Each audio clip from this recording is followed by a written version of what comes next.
Former US Secretary of State Colin Powell's emails were recently leaked, and the latest revelations have come from them in confirmation that the US is well aware of the real extent of Israel's nuclear arsenal. RT's Paula Sleer has the details. If you look at this leaked email correspondence of the then U.S. Secretary of State Colin Powell, what certainly is clear is that Powell acknowledges Israel's nuclear arsenal. Now, this has always been an open secret, particularly between the United States and Israel. It is, if you can call it, nuclear ambiguity. Here in Israel, whenever you question Israeli politicians as to whether or not Israel has nuclear weapons, they always answer with the standard no comment. And this is so as not to confirm or deny, and also leave a question mark as to how many nuclear weapons Israel has, if indeed it does have.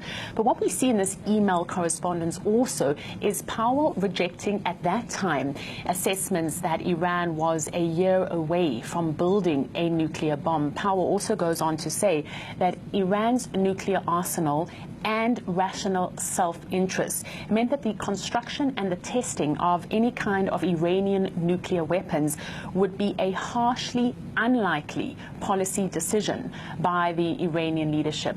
Take a look at some of the correspondence. Anyway, Iranians can't use a nuclear bomb if they finally make one.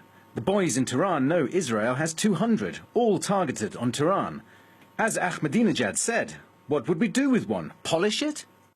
Now, Powell has not denied the authenticity of the email correspondence, but what is interesting is that parallel to this correspondence and these assessments taking place, the United States introduced many harsh measures against Iran for allegedly trying to build a nuclear bomb, while at the same time critics would argue Israel was safe and secure.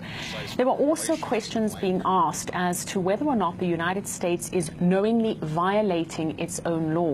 There is a lawsuit that has been filed in a federal court in Washington, D.C.